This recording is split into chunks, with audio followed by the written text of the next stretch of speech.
Up next, Gordon and I take a look at the Lumix GH5 on the Camera Labs Photography Podcast.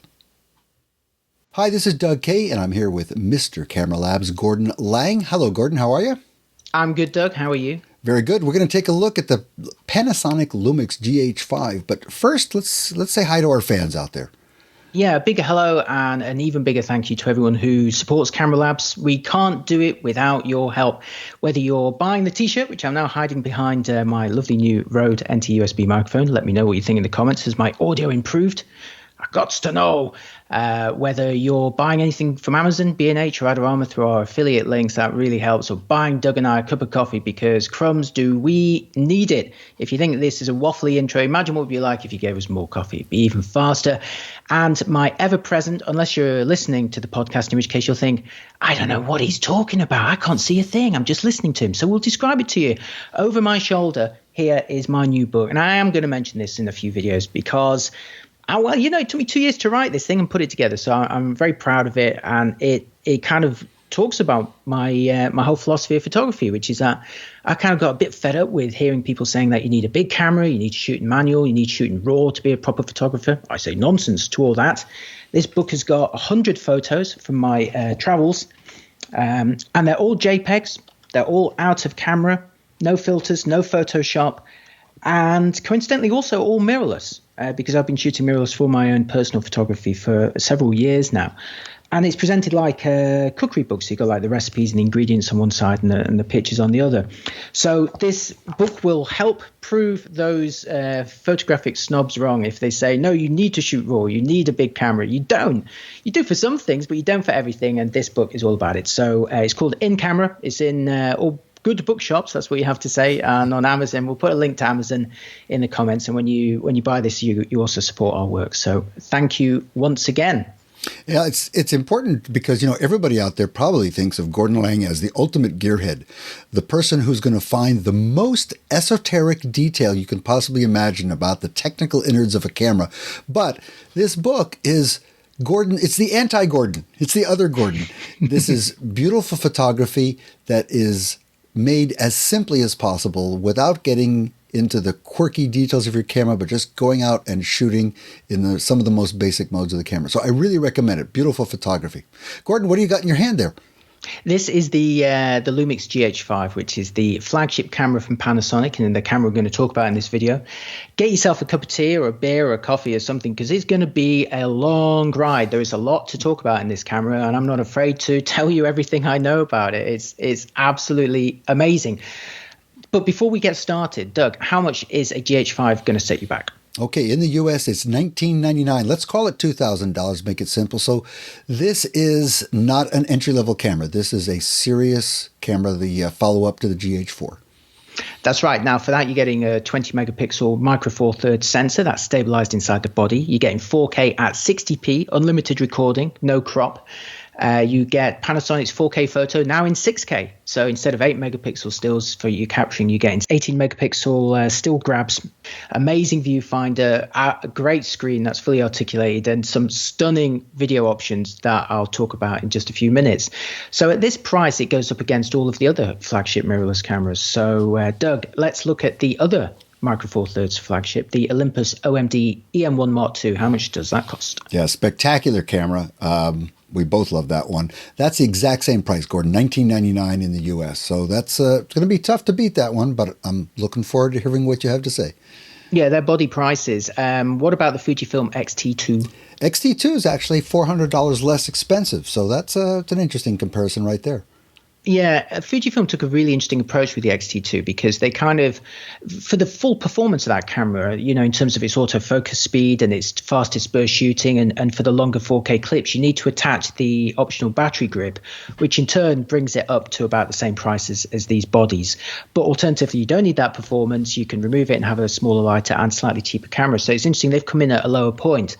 Now, the GH4, which was the previous model to the GH5, both these bodies are absolutely stunning in terms of video capabilities, although they're also very, very good at stills, as I'll talk about later on in the video. But this means it also goes up against another professional video workhorse, which is Sony's A7S Mark II. Now, that is a full frame camera. So the sensor has got 4 times the surface area of a Micro Four Thirds body like the GH5. So Doug, how much are we looking at for an A7S Mark II? That's a little pricier. That's going to set you back $700 more, $26.98 currently here in the U.S.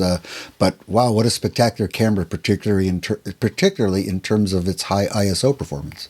Yeah, definitely. It's also worth remembering that it's not just $700 more for the body. You're going to be buying bigger, heavier and more expensive lenses as well that are corrected for a full frame sensor. So if you're going to go down the route of a full frame camera, it is going to be more than $700 more than, say, the GH5.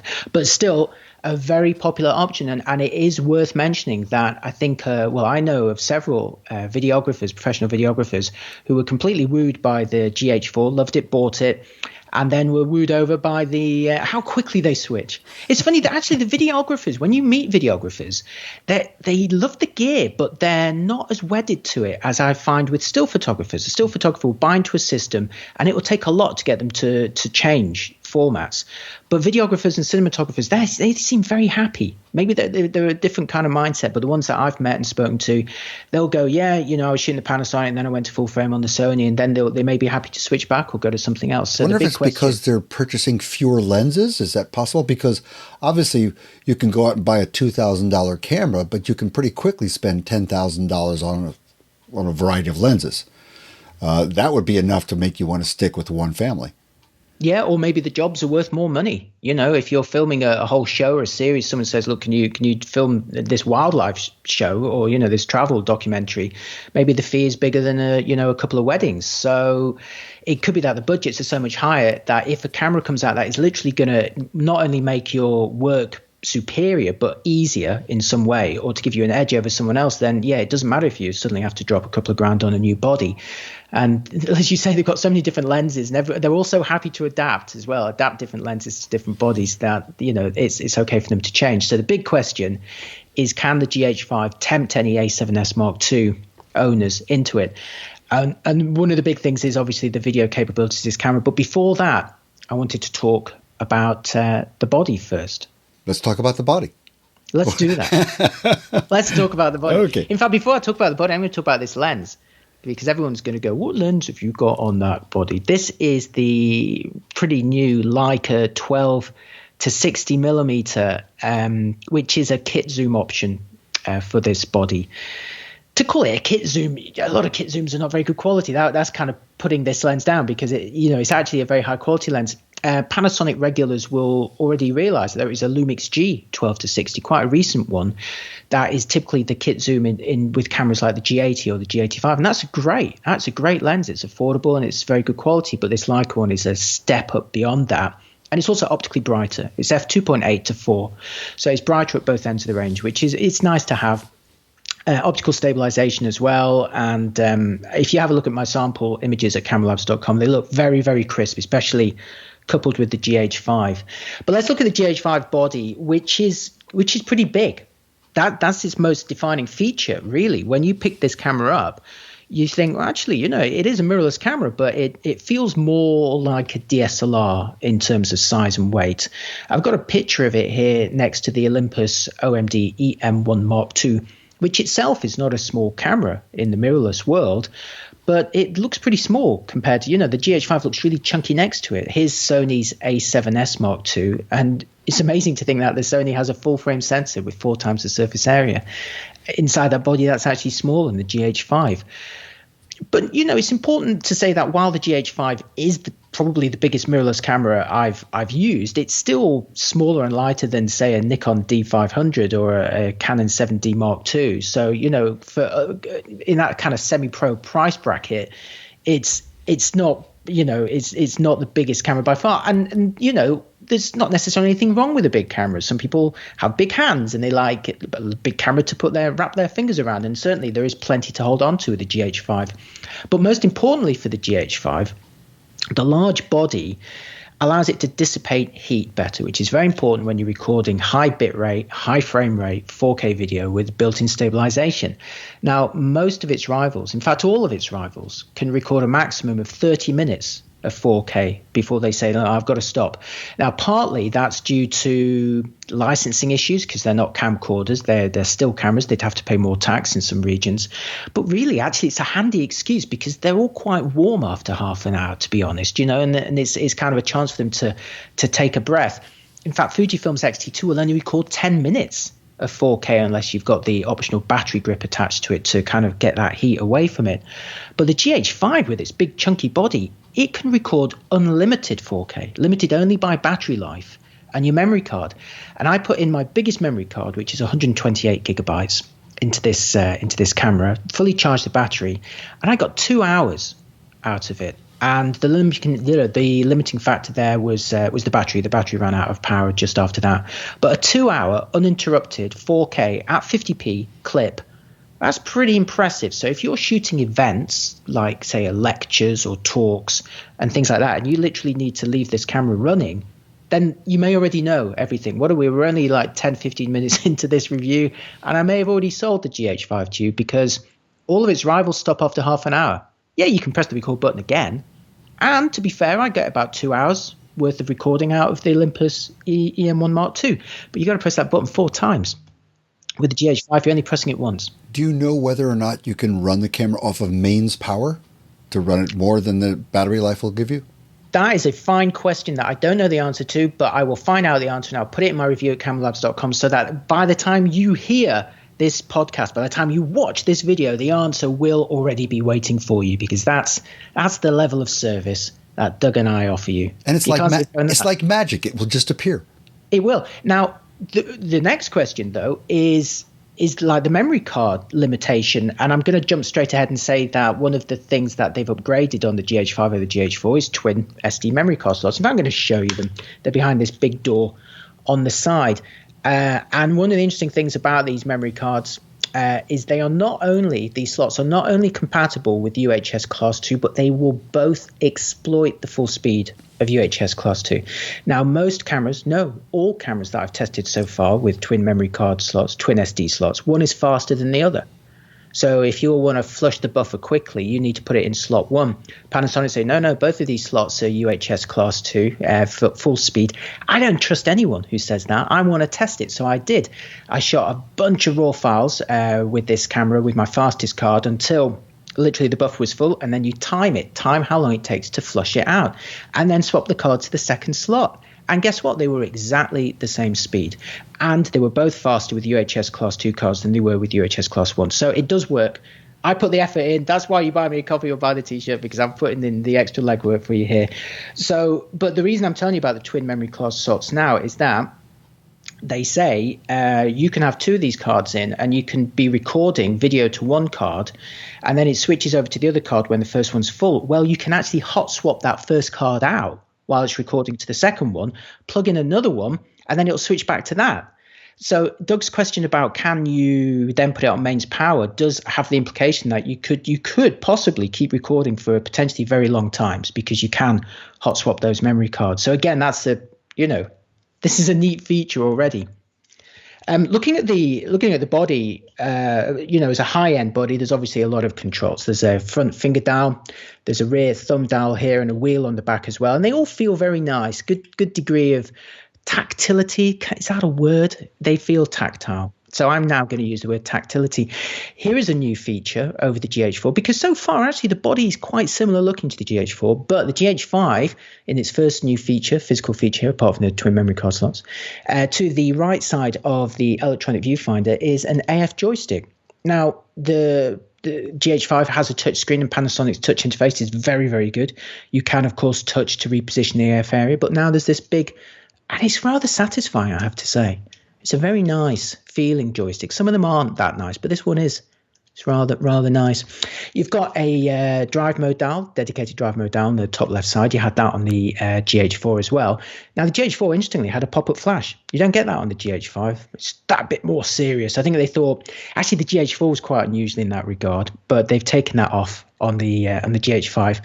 But one of the interesting things, again, was on the GH4 is you've got the 3 buttons along the top here for white balance, ISO, and exposure compensation.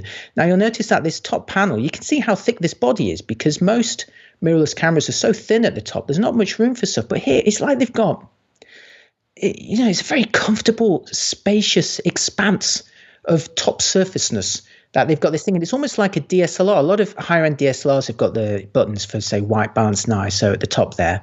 You'll notice the giant red record button for video there. That's moved from the back where it was in the GH4. But to me, when I look at that, I think, do you know what? That needs a top LCD screen like you get on DSLRs. What do you think, Doug? I do, yes. Well, I did when I was shooting Nikon. And those buttons remind me of those. I hate those buttons on the Canon, the high-end Canon cameras, or actually many of the cameras. What do you like about them? Because I never used the cameras long enough to remember which is which by feel. So I would always have to look at them. That was the problem. Yeah. So these actually, and actually they were so small. They were teeny little buttons. Couldn't use them with gloves. These look a little larger. Well, they do, but the funny thing is that while some of these are satisfyingly large and chunky, some of them are not. Some of them are worryingly flush to the surface. Look at this one on the back, kind of where the thumb rest would be, the display button. Yeah. It's completely flush. That is really hard to press. And I was taking some long exposures with this the other evening of Brighton's West Pier, which is the star of the front cover of Gordon's in-camera book. And I had to press this button to basically check the histogram, because when you're shooting long exposures in the dark, the screen looks really bright, and you look at your pictures and think, oh, that looks great. And you get home and you're like, that's not great, because, it's an extremely dark picture. So what you need to do when you're taking pictures at night, in the dark, is to check your histogram, see what kind of range of tones you're actually recording. So I need to press the disc button to get the histogram view. It's so hard to press, and I was so cold when I was doing it, and I was wearing gloves and I had to take them off, and even then I couldn't do it. So I was frustrated about that, and I was also reminded of the Nikon D500, which is the only camera in this price bracket that has backlit buttons. And when I tested that on the D500 in exactly the same situation, not only were the buttons large and easy to press, even when you're wearing gloves, but they could be backlit. And when you're shooting in the dark, if you're into any kind of long exposure photography in the blue hour, or you're into astrophotography, it's nice to have backlit buttons. Well, I wish more cameras had them. I want to see that. I want to see Olympus do that. I want to see Sony do it. I want to see Fujifilm and Panasonic. Olympus used to do it, lest we forget. What have you got there, Doug? Well, I want to show a solution to this. This is my Leica Q, and you'll notice that there's a little silvery button here. That's a button that I glued on. I bought that third-party button. Same over here on the side. You'll see one of these buttons. I've added a raised button to it, so it makes it more prominent than all the others. I hope it shows up on the video. Yeah, I can see that. I find it very helpful. Anyway, something you can do to these buttons that are too flush is that you can actually go out and buy a little adhesive add-on button and raise that up. You glued buttons onto your Leica Q. I did heavily. I have How much is that camera? That camera is over $6,000. And how much is a glue-on button? Well, if it's for Leica, it's expensive. Is it a Leica accessory? No, it's third party. But people who make third party accessories for Leica know they can charge a fortune for them. But you can get them at a craft store for probably $1 or $2. You wouldn't glue a $1 button onto your Leica Q, though, would you? No, I wouldn't do that. But I did probably spend $20 for a little silver button. It is interesting, though, that this sort of thing can make or break a camera, the ergonomics. And in fact, I should mention of these 3 buttons on the top of the GH5, they are styled in a different way for touch for that very reason. The white balance one is the tallest domed one. The one in the middle, the ISO button, has got 2 little notches sticking out of it that you feel on your finger very easily. And then the exposure compensation one on the right is completely flush. So these 3 buttons do feel different, but they're still too small for me. And this disc button is ridiculous. They really need to sort that out. Now, I believe that actually, do you know off the top of your head I'm going to put you on the spot now. Do you know the resolution of the viewfinder in that Leica Q? Because I think it was actually unusually high, was it not? Higher than most. I have no idea. It's beautiful. I love it. But I have no idea. I couldn't tell you what the resolution of the viewfinder is in any camera I own. Well, I can. So I shall. I'm going to move on to the viewfinder on the GH5 because it's higher resolution than most. Now, it's an OLED panel, which is nice, but not uncommon. Most viewfinder panels use 2360K dot panels, which equates to 1024 by 768 pixels if you're a computer person. And they all have that resolution. Apart from, I think there is a Leica camera, it might be the Q, I don't remember because I don't review them, that bumped it up a bit. And Panasonic have done this with this. So this is the first camera in its class that offers this high resolution. So it's now 3,680K dots, which equates to 1280 by 960 pixels. And you see it, when the magnification is the same, the image is the same size as most of its rivals, give or take 1 or 2x in magnification. When you hold them next to each other, they look quite similar, although like Olympus, the native aspect ratio of Micro Four Thirds is 4:3, which is the same shape as most viewfinder panels. So when you look at the image through the viewfinder, it fills it. There's no letterboxing like you get on Sony and Fujifilm. It fills it, so it's very tall. It's a big, highly immersive image. Already on those 2360K dot viewfinders, they were very, very detailed. There was very little issue with moire, but there's even less now with the GH5. I mean, it just resolves very, very fine details, and the fonts and the menus, which I should say the menu system has also been revamped here. Everything looks very smooth and very crisp. So I'm very satisfied by the electronic viewfinder here. They've also bumped up the resolution of the screen. The screen is 3.2 inches. It is fully articulated. It's side hinged, which means it can flip forward to face the subject, which is nice. Now, in some recent videos, we've mentioned that the problem with side hinge screens is that they often block the ports on the side, in particular, say, a microphone input. And that's the case here as well. I'm going to show you the ports, although there is a good part here. I'm going to open up this large door on the side and show you that the GH5 has a full-size HDMI port. Now, this is a good thing, which wasn't on the GH4. It's good because when you connect an external recorder to this, or an external monitor, which you would if you're a pro videographer or cinematographer, you don't want to be mucking about with those little tiny plugs because they snap off really easily. So in fact, Panasonic had a whole docking station previously, or you'd got all these accessories that would allow you to adapt and hold on to, bigger plugs. Or you just fit a bigger plug, which they've done here on the GH5. So you've got a nice full-size HDMI port. That is great. And it comes also with this kind of cable clip accessory that holds it in place. So that is a really good upgrade. You'll also notice a USB-C port next to it. Sadly, it will not charge the battery over USB. It is quite a chunky battery. Now, this door, these ports are going to be blocked by the screen as it rotates. Above that, though, is a headphone jack that will almost clear it. But above that, rather high on the side of the body, is the microphone input. Now, the microphone input is sufficiently high that it's cleared. The screen clears it. So you can plug a microphone in and a headphone almost, and you don't have to worry about that screen. So that's quite a nice feature there. Do you ever shoot these kind of cameras with the microphones plugged in? Have you ever had any blockage issues, Doug, if that's not too personal question? That's maybe more than I want to say in public. Yes, I have. And I think it's critical to have a microphone jack and a headphone jack, and I use them.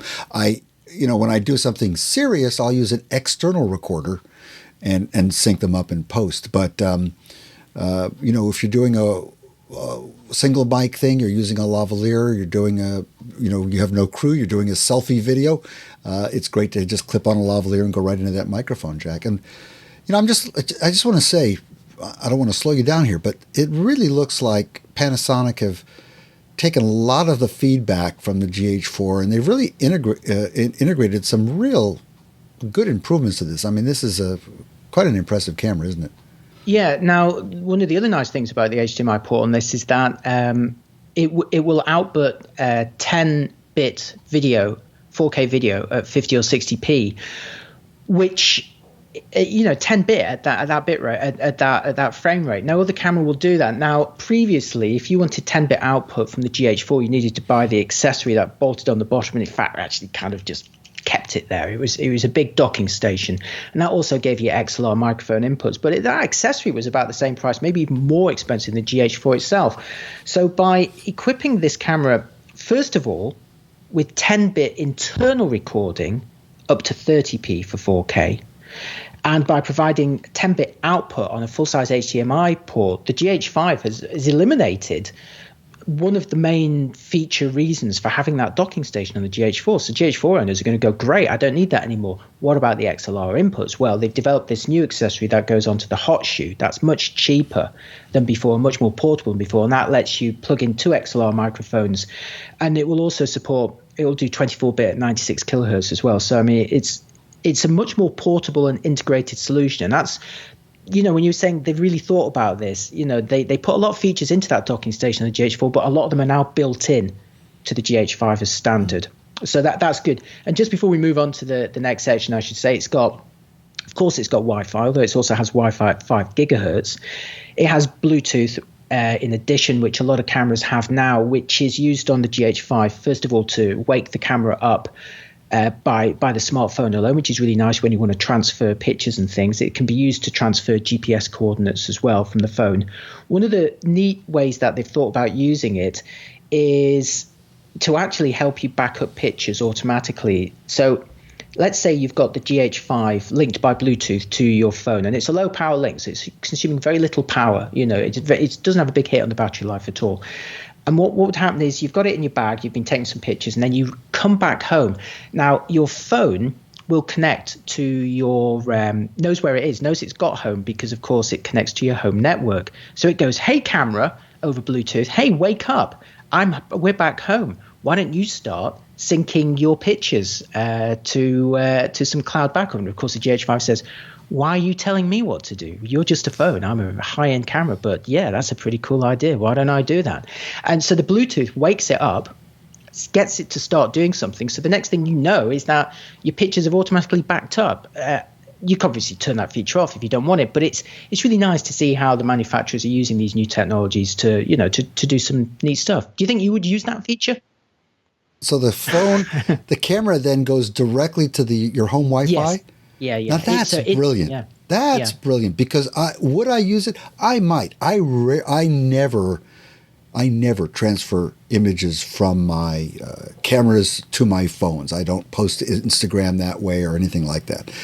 But being able to bring my camera home and just essentially get it to start uploading to the cloud, I think that's terrific. Yeah. So the only thing it's using the phone for is using the phone because the camera has, of course, got Wi-Fi and can connect to your home network, but you need to tell it to do it. Yeah. You need to say, right, wake up, camera. Now I want you to connect. Now I want you to do it. And I want you to batch transfer. The clever thing here is that the Bluetooth from the phone is waking it up. So the phone, which is on all the time, it knows what's going on and it kind of initiates the process. So I think that's neat. Yeah, very smart. Very smart. Hey, before we leave video, right? We're pretty much done with video? No, we've not started with video. We've just done the body. We haven't even started on video. Oh, my gosh. All right. Well, then let me ask you this. Gordon, tell me a little bit about using this camera for shooting video. I'm glad you asked me that, Doug, because that's obviously going to be a very popular application for the GH5. Yeah, I imagine it might be. Okay, so we know it films 4K. It's uncropped. Now on the GH4, it was cropped. So you've already got a 2x field reduction with micro four thirds, and it was reduced even further when it was filming 4K. But now it uses the full sensor width. So that is the first good thing. Second good thing that you already know is that it will film unlimited. It will go beyond half an hour. I got 2 hours of recording from a full battery on a 128 gig card. The thing that makes it extra specially special is that it's the first camera of this kind of class and price point to film 4K at 60p. So far, all of them have stopped at 30p. So 60p, sure, it's not massive slow motion, but it's going to let you, on a 24p timeline, slow it down by 2.5 times.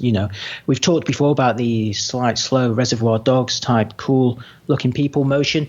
When you slow down the motion of people walking by 2.5 times, it's still quite a nice effect. So that is very impressive. What's also impressive is that it will record in 10-bit 422 space internally, only up to 30p. It won't do 50 or 60p internally at 10-bit. You need to squirt that out of the HDMI to external recorder. But it will do 25 or 30p in camera, record it in camera onto an SD card, whilst outputting it over the HDMI as well, if you want. So the fact that it will record 10-bit internally, which is important if you're going to be grading your footage, and the fact it will do 4K at 60p internally as well, are two massive features on this camera.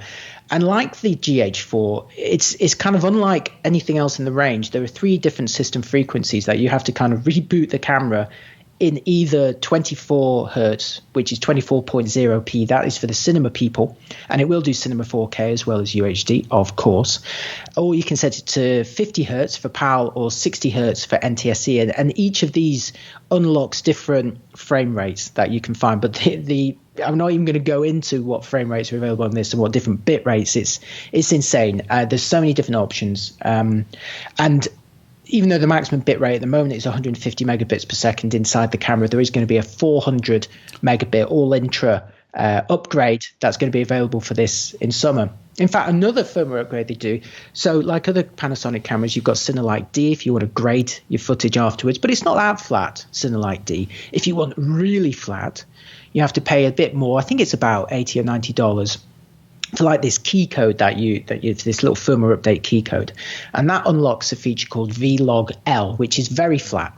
And I've got some Vlog L samples at cameralabs.com if you want to download them and grade them. I've got 10-bit samples, I've got 8-bit samples, I got everything. So the other thing I've got samples of is 1080p, because some people of course still shoot 1080p, and the GH5 will do it at 180 frames per second. So that gives you a 7.5 times slowdown on a 24p timeline, which is great, because I think the GH4 maximum was 96, and I think Sony now does 120 frames, so they've gone up at 180 frames. That's pretty impressive. But it's the extra stuff that's absolutely mad on this. It's got support for anamorphic lenses, so they're the lenses that squash the footage in to a 4:3 frame, so that then when you project it or you display it, you de-squash it, and that's how you get your big CinemaScope, your extra widescreen images. No, that's not a feature that you normally find on a camera like this. I'm going to show you another thing that you don't normally find. Now, of course, you have focus peaking. Of course, you have zebra patterns, but you also have vector scope and waveform displays. Goodness. Now, look at this. This is the sort of thing that you get when you connect an external monitor, and to get this built in, and of course it's a Panasonic touchscreen, so you can drag this around. I think it's probably gone there, but you can drag it around the screen as well to wherever you want. I mean, it's just a ridiculous array of features. And before I shut up completely, which is never going to happen, this camera has built-in stabilization. I'm showing you a video now. This is me walking through London's Borough Market, very popular with the tourists and locals alike. If you want to go and buy some fruit and veg and come back with no change, but having a fantastic time, the food quality is great there. I do love it a lot. And of course, so many movies made there. There's a Harry Potter sequence there. I think Bridget Jones, has been bits in there. But anyway, that's my Borough Market advert.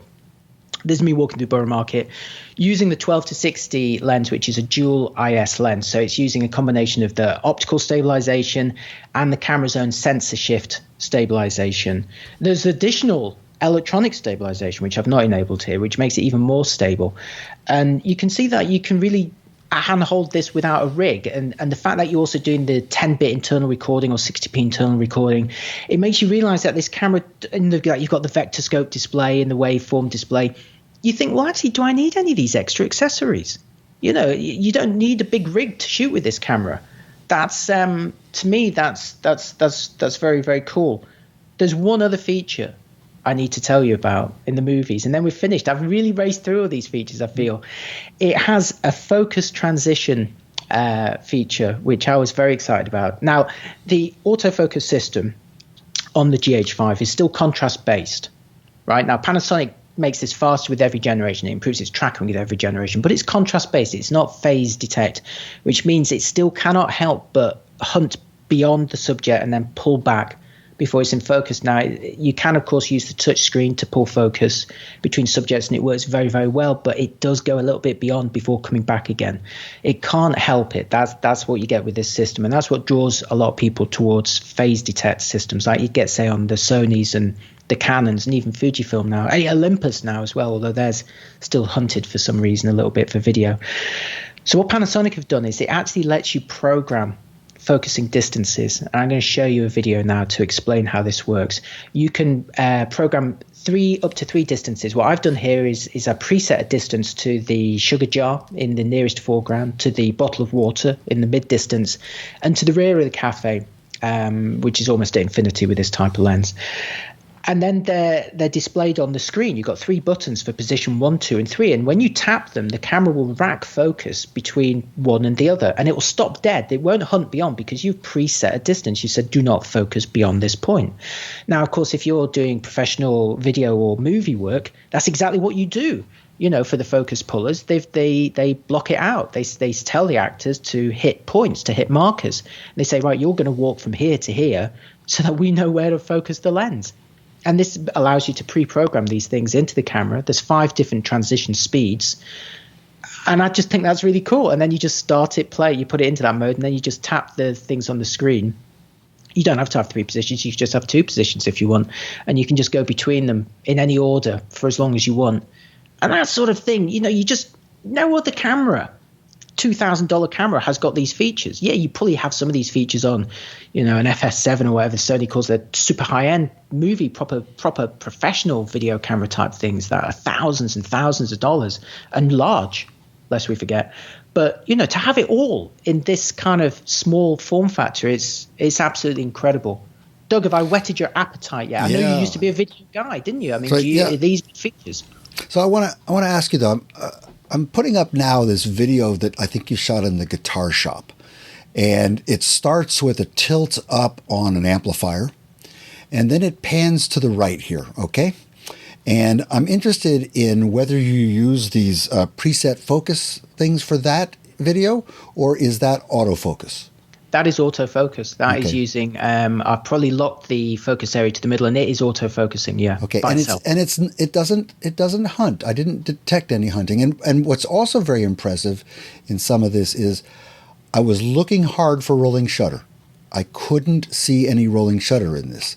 Now this is a 4K video, reduced obviously for what we're showing you here, but the rolling shutter seems to be gone.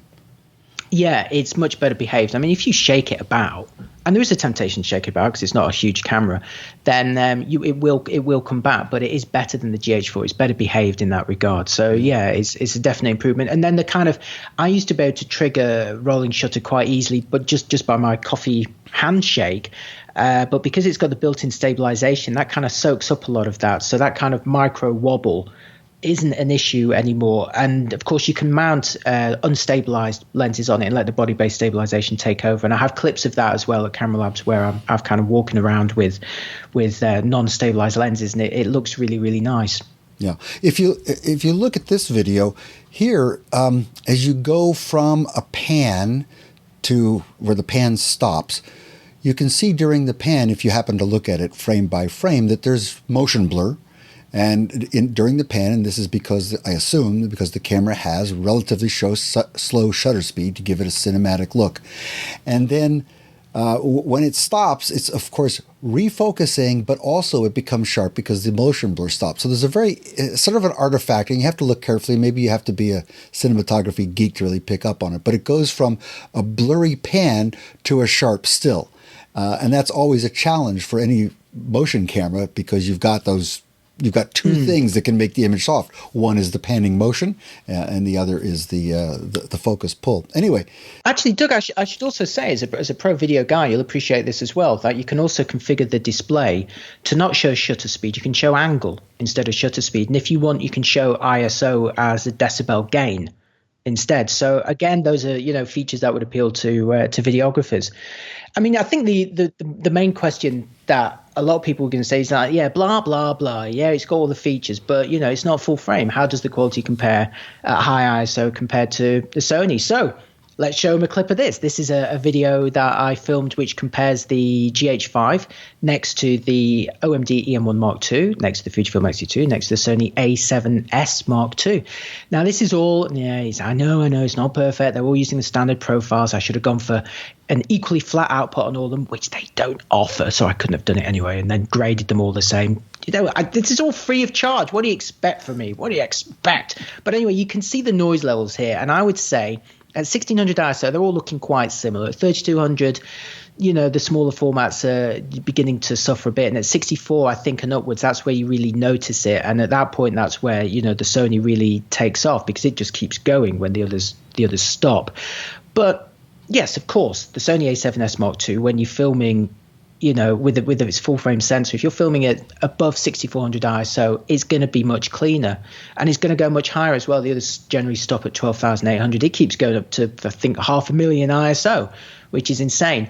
It's not looking great at that point, but it is still looking good at 25,600, I should say, So you've got to ask yourself, are you going to shoot at those kind of ISOs? If you are, you've got to ask yourself, how clean do you want it to look?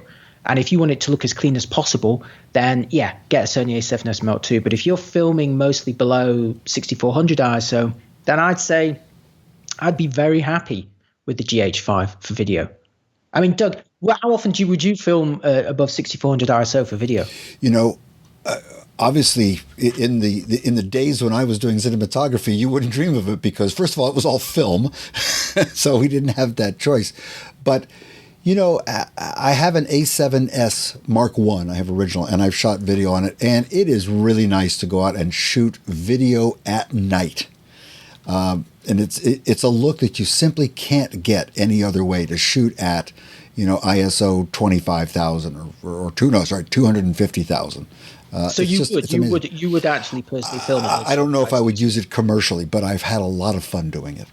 But this begs one question that I've always wanted to ask. We talk so much about the video capabilities of these cameras, and when you get to Panasonic in particular, we'll talk about some of the other features coming up. But these cameras do such a great job of video, and they're $2,000. But if you're serious about video, why would you not put that same money into a video-only camera? You've got everything from $600 to $1,000 camcorders, and once you start to get up into the $2,000 range, you get some pretty serious video cameras. What do you think? I know you don't review those cameras, but what do you think is it that makes these so compelling compared to buying a dedicated video camera? Well, the dedicated camcorders generally will film for a long time. So if you want uninterrupted recording for long periods, then they're generally good at that. The form factors are designed for filming as well, so they're generally more comfortable to hold and shoot with than one of these more kind of DSLR styled cameras. So if you're just doing video, then arguably, and some of them do quite a good job at continuous autofocus as well, even though most of them are contrast based, they do it pretty well. So you think, well, yeah, wait a minute, why would I go for one of these? One of the arguments for going for a model like, say, the GH5 over one of those is that they have a bigger sensor. Most camcorders have got small sensors, but then when you're spending $2,000 or more, some of these camcorders do have large sensors. Some of them have got 1-inch sensors, some of them have got APS-C, some of them can have interchangeable lenses, like Sony does E-mount cameras.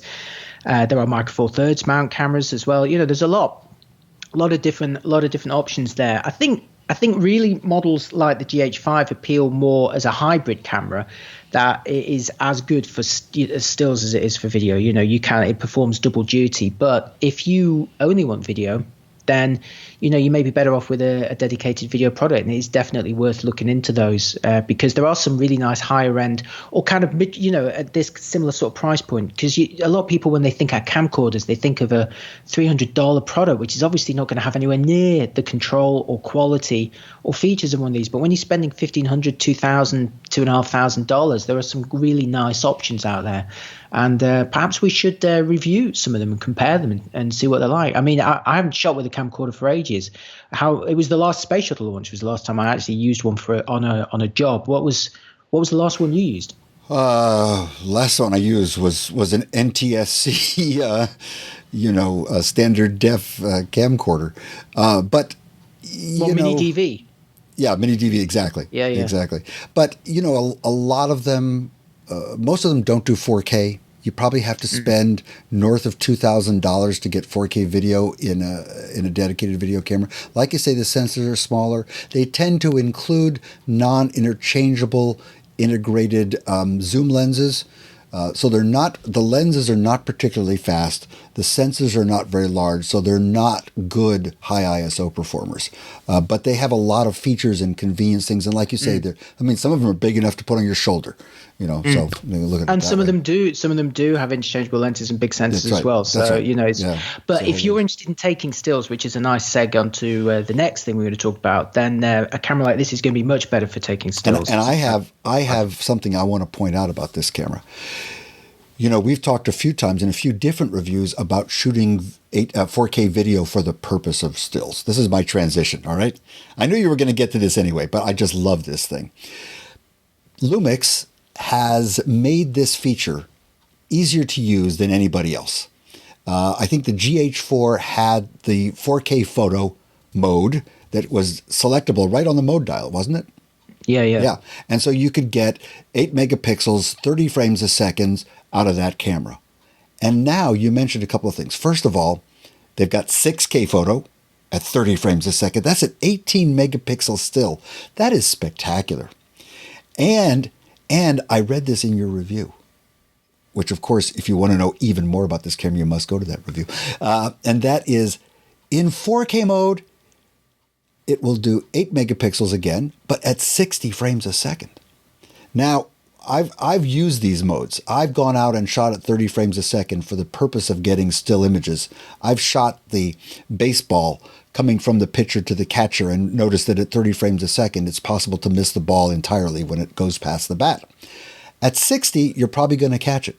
That is a spectacular thing. I mean, to be able to go out and shoot 60 frames a second and end up with 8 megapixel stills. I love that. Well, what I can give you a demonstration straight away at 6K. So it looks exactly the same as the way 4K photo works. I'm going to show you. This is one of Brighton's seagulls. Now, the really nice thing about this is that you can set it to continuously buffer stuff, so it's capturing action, for a couple of seconds before and after. So if you see something like a bird suddenly take off, if you press the button to record, it's already got the previous seconds worth. So you've got the important part when it's actually taking off. So this is in 6K photo mode. So this is going to be able to record 18 megapixel images from it. So I'm going to cycle forward here, and you can see what's happened. So there's that bird, and you think, well, that's fine. That's not that interesting. But let's see let's rewind. So if I rewind, we can go back and see there's that bird. But wait a minute. No. It was never the first one there. So by the time, I was waiting for this bird to take off, and the instant the soonest I could press the button was about here, when the other bird had arrived. And if I was taking still photos, as normal, that would be the point that that would be the first picture that I'd have taken. But because I'd pre-buffered, like a second's worth, I could grab any of these. Now, these are at 30 frames per second. You can see how much motion there is, even in 30 frames, even at a 30th of a second. But you might think, do you know what? That's the picture I want. And then same as before, I press the button in the middle, and it says, do you want to save this? And you say, yes, I do. You can do that with the touch screen, and it will save that as a JPEG. Not as a RAW file. It still doesn't do that. But the quality is really good. And I've got some 6K 18 megapixel still grabs in the samples page of this review at cameralabs.com. The other thing you can do is post focus in 6K, which is, I'm going to demonstrate it again now because we've seen it before, but it is really cool where you can literally, it takes about 2 seconds while you're taking the picture to rack the focus from near to far. And after that, when you play it back, you can tap the screen to focus on different areas, press the button again to export JPEG at that focusing plane. So you could say if you've got a portrait and one eye slightly out of focus, well, you can make sure that it's perfectly in focus, or you can do either of them, both of them. You can extract more than one still at a time from these video clips, or you can actually do focus stacking in camera, where you can say, I want everything from here to be in focus. You actually define the depth of field after the event, and again, it exports it. This is stuff we've seen before on every Panasonic body for the last 3 years. But it's now doing it at 6K, which is 18 megapixel, not 8 megapixel stills, right, which is pretty good. This stuff is getting really cool, I got to say. And you combine those features with a 300 millimeter lens, 600 mil equivalent full frame, and you now have a terrific platform for wildlife, bird photography. Look at that.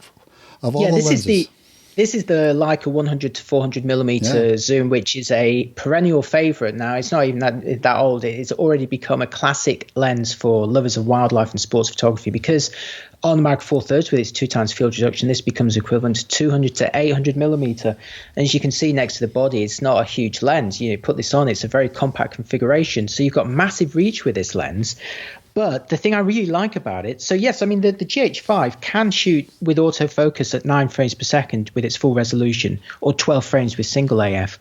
So you can use it like a normal camera, which you would in some situations, and its continuous AF is actually pretty good. It does work well. We'll talk about it in a second. But when it comes to birds taking off, now birds in flight, once they're already flying, once the subject is moving, it's fine. Just shoot normally. You track it, or you get it in your zoned AF area and it's tracking it, and that's fine.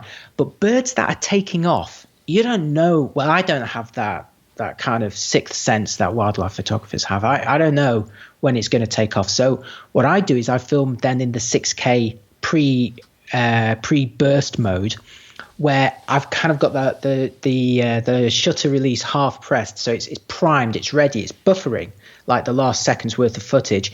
And the instant I fully press that shutter, it's going to commit that to memory. It's going to record that last second's worth and the next second's worth. So I'm going to have like 2 seconds worth of action, but crucially, the previous second to when I push the button.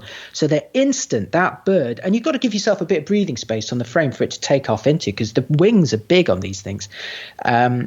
What happens is the instant it takes off, you press that button, and then you'll have all those frames of the wings just getting ready for that first push.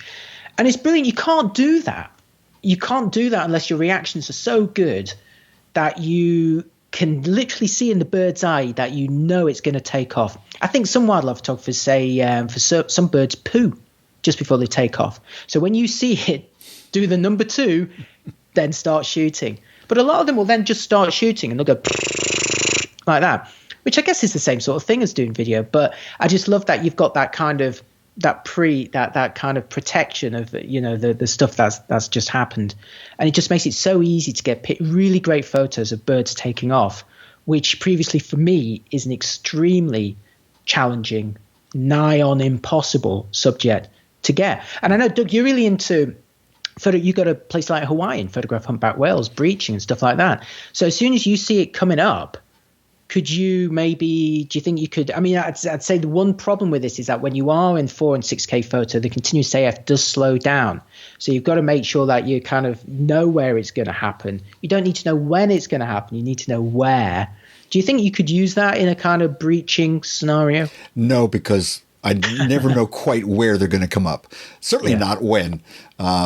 But if I basically could rewind time, I could probably catch them, but it wouldn't help me for that. But, so much bird photography is done with birds who are perched on a twig or a branch. And, you're actually, boy, you have to make a choice. Am I going to use the fancy focus stacking feature, or am I going to use the other? Because I don't think you can use them together, can you? No. But then... Yeah, you could. Yeah, you're right. You could do it. Yeah, if it's like it goes out the plane of focus, you could change that. You always want to get that eye tack sharp. The eye of the bird has to be sharp, otherwise it doesn't work, right? But I don't know. I'm so impressed with what Panasonic has done with these cameras. So more about stills. Yeah. I was going to say to finish up. Tell us more, because this, after all, is actually a still camera. It's still image camera. It's a still camera as well. Oh, amazing! Amazing. You have to kind of feel for Panasonic a bit, because, I've presented this in the same way that they presented it to me in press previews, where they go over all these amazing video features and you're overwhelmed by it all. And then at the end they say it takes good photos as well. It's a great stills camera. It's got all the features, But by that point, everyone's like, oh, I can't take any more. But it really... the still photo quality is very, very good on it. So it's got a new 20 megapixel sensor with no low pass filter. I don't believe it's been used in any Panasonic body before, which would make sense because it does that. It's got to have pretty high data readout to be able to do 4K at 60p in the 6K photo. Oh, in case you're wondering, some video people might be thinking 6K photo. Can I get a hold of those video files? Can I use them for anything? Can I actually do video with them as well? You can access those files on the card, and I've uploaded some of them so you can access them. They're normally only in 4:3 or 3:2 aspect ratio. They're not 16:9 though, so they're not a typical video shape, but they are very high resolution files, and you can record for a few seconds. So I'll download those and have a play with them if you fancy. Going back to the stills, so it's 20 megapixels. no low pass filter. In my tests, the resolution, when you're comparing a very good 20 megapixel against 24, you're not going to notice really any difference in terms of real life resolution. And in terms of noise difference against APS-C, the next size up, again, similar to video, I only really notice about 6400 ISO and up. Below that, I don't really notice much difference in noise levels. What I did notice with the GH5 was what Panasonic have done is normally when you demosaic an image, which is basically where you compensate for the fact that you've not recorded full color at every pixel. You have to compensate for the color filter array that it's using. And most of the color filter arrays use a pattern, a 2x2 pattern called a Bayer pattern, 2 green, 1 red, and 1 blue. And it normally looks at those 4 dots at a time, and it's generating a color image based on 4 dots at a time. Well, Panasonic takes an area that's 9 times bigger on the GH5. The nice thing about having all this processing muscle is you can start doing stuff like this, and it allows it to kind of perform more naturally or more cunningly when it comes to things like sharpening. Now, they've done this before a bit, but they're doing it better than ever now, which is that they'll sharpen stuff that looks like it can be sharpened without any nasty haloing artifacts, but leave other things alone. And that sounds like it's going to produce a really unnatural looking result, but it doesn't. It produces a result that looks kind of crisp without being overworked. There's no edge artifacts that you get with over sharpening on other things. There's tons of detail in it. It just looks really crisp. There's none of the muddiness that you get on some of the older Micro Four Thirds bodies. It's very satisfying. Again, I'd encourage you to download some of the sample images. I've got loads of samples in my review at cameralabs.com. Check them out. See for yourself. I think they look. It's some of the best output I've seen from Micro Four Thirds. Is it better than the M1 Mark II? I don't know that it's better. It's as good as. They're both very, very good cameras in that regard. And like the Olympus, the sensor in the GH5 is stabilized. It's a 5-axis, 5-stop compensation system. In my tests, I got 5 stops with a dual IS lens with the 12-60, and I got like 3 to 5 stops with unstabilized lenses, like say the Olympus 75mm. So that's great to see the image floating absolutely steady with unstabilized lenses, that you can get this great stabilized footage with video as well as for stills. They've improved the shutter mechanism. It's 200,000 actuations. It's quieter. There's less vibration than before, although there's also the electronic shutter if you want to shoot in complete silence. And as Doug has pointed out, there's less rolling shutter than before. It's a very, very nice camera to use for stills. I very much enjoyed using it for still photography. And again, I'll go back to what we mentioned at the start, which was, a massively detailed viewfinder, a nice articulated screen. I should just talk about autofocus, I think, last. This is going to be the last thing I talk about, because you've all had enough. You're gone. I'm talking to just one or two. They say when you're doing a show or something, imagine you're just talking to one person. Well, I think I am. I think even Doug's gone. So whoever you are out there still listening at this point, thank you for staying with us as we approach the hour-long mark, that you're still here. So the autofocus on the GH5, it's contrast-based. So it's the only one now of its rivals that doesn't have phase detect. Well, the A7S Mark II doesn't have phase detect. That's interesting. The A7R does, but not the A7S. But anyway, it's really, really fast for single AF. Panasonic's always been really fast. There's never been any complaints about that, and it works in really dim light levels as well, -4 EV. I was shooting with the GH5 and one of Canon's mirrorlesses down on Brighton Beach, where, again, as I point behind me to my booking camera, those kind of light levels in dusk, the Canon really struggled, and I had to go to manual focus. The Panasonic kept focusing. It works in very low light levels, and give it a decent amount of light, and it is so fast with the modern lenses. It's like bang, bang, it snaps on so quickly.